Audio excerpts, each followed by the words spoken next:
Well, RT's leaving. He helped me out this morning. I had that DMI, Coulter, chisel, whatever, and I traded it off for something for the Steiger. So here it is. Got to put it together still, but just some pins. Should be pretty easy. But it's a 7 shank Blue Jet ripper. It's on a 3-point hitch, or set up for a 3-point hitch. But the Steiger doesn't have one, so I got one that's got a tongue. We just got to put it on. So it's in really good shape. It's got brand new wear pads and shanks on it. Blades are in real good shape. Tires are in good shape. Hoses are like new. So should be pretty good for taking out some compaction on endros and such. I got a few fields that I'm probably going to run it on the entire field, but I don't know if the Steiger will pull it or not. If not, we'll take off 2 shanks. But I don't know. Pretty good little unit. I'm just going to have help to put that on. One guy's going to have to be in the skid steer, and the other guy's going to have to put the pins in. I won't be able to do that by myself, just because you can't get out of the skid steer when the bucket's up. So I don't know. Pretty good little toy. Hopefully we'll get it hooked up this afternoon to the Steiger. Might take it out back and try and pull it. I don't know. Well, after a little persuasion with the skid steer and a few chains, I got the tongue on the ripper. So that's what it looks like now. Now I just got to get the Steiger serviced. That way I can actually hook the thing up and see if I can pull it or not. I kind of have my doubts. We may be turning it into a 5 shank, but hopefully we can pull it as a 7.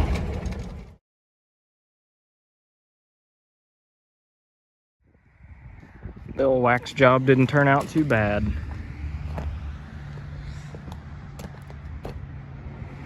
Not bad at all. Well, the ripper works. It does pull it. It didn't run out of power, it ran out of traction. Definitely gonna have to put fluid in the tires. And maybe then some. But didn't run out of power, just traction. So that's a plus.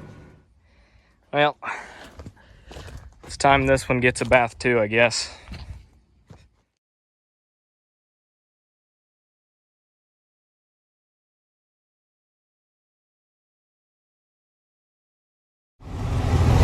Well, I did a thing today.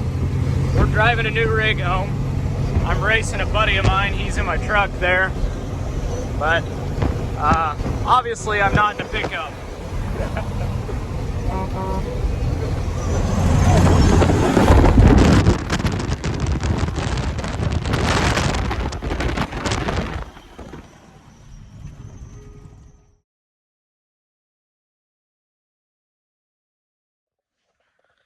So just because I know it'll get asked in the comments, the semi, I think, is a 1996 Freightliner F something or another. I don't remember. It's got a Detroit in it and a 9-speed transmission. It is definitely nothing extravagant. It's not your stretched out Peterbilt or your Kenworth, but I bought it under 10K. I'll leave it at that. It has 386,000 miles on it, something like that. Solid truck. Drove it home, bobtailed it through a flat-out rainstorm today.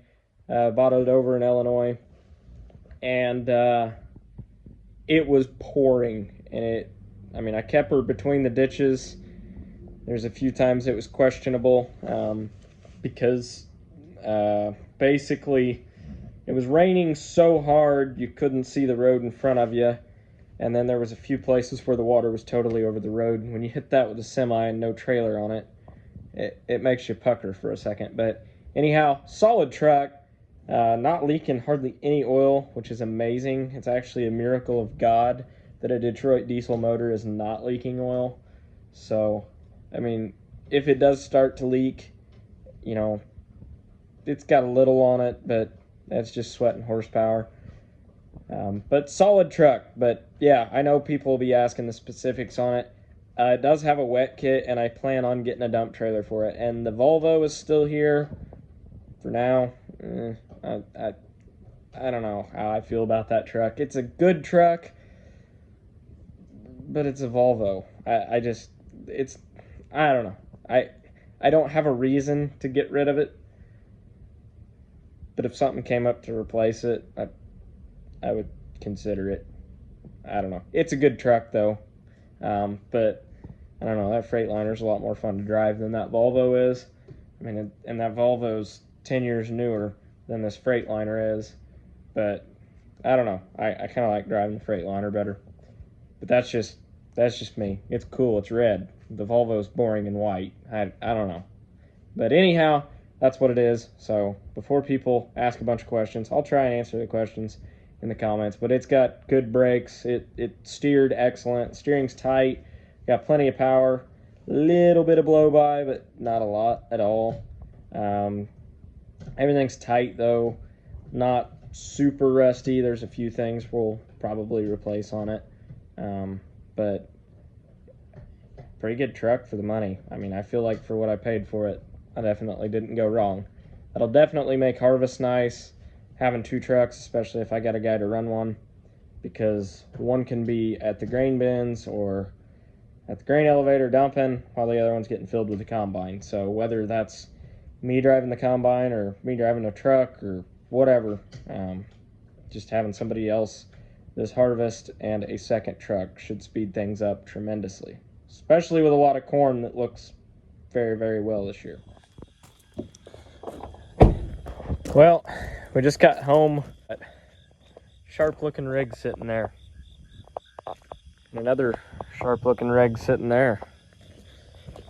And then another sharp looking rig right there. More farming to come, but first we're gonna get this baby home. So I'm gonna edit this video. It is, I think, August 9th, I think. So I'm gonna edit this video. I don't know how long it'll be. I've tried to record some stuff the past few days, but honestly, I've hardly been home. So that's what we're doing. So yes, my wife, she did have the baby. Baby boy, he's here, he's healthy, she is healthy. So that's kind of taken priority over these videos the last week or so. But I am gonna put out more content.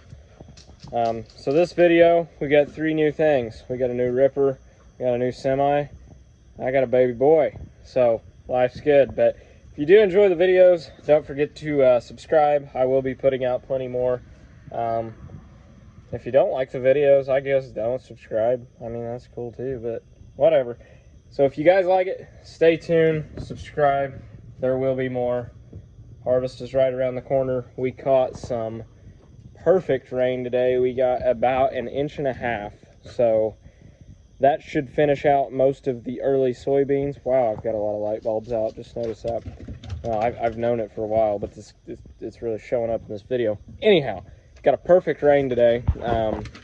It will definitely finish out all of my corn. Some of my corn I noticed the other day was starting to dent, so it's in the home stretch.